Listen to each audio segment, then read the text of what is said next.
Boivin-Valera, 21 km. Un parcours identifié comme un véritable juge de paix. Un tronçon long et exigeant, appelant précision et exigence. Simon Jean-Joseph continue de maîtriser totalement le rallye des grands fonds.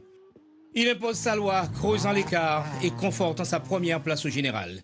Il est toutefois bien aidé par la sortie de route de son outsider, Jean-Marie Mavounzi, déçu, mais avec le sentiment du devoir accompli.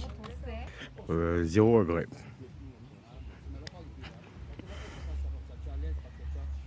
Je crois qu'il n'y a pas tellement plus à dire actuellement. C'est encore trop tôt pour exprimer quoi que ce soit.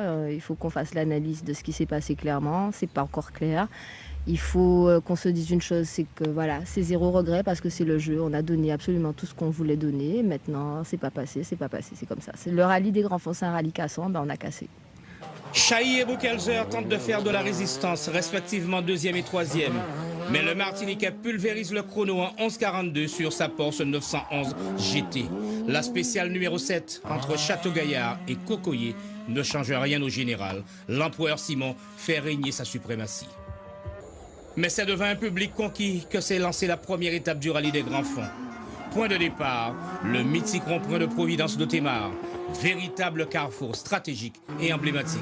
Carrosserie brillante, moteur rougissant, l'ambiance est électrique.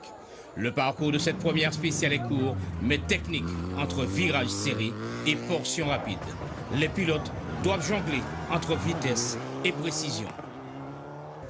Mais un grain de sable vient enrayer la mécanique. La 4e spéciale est annulée.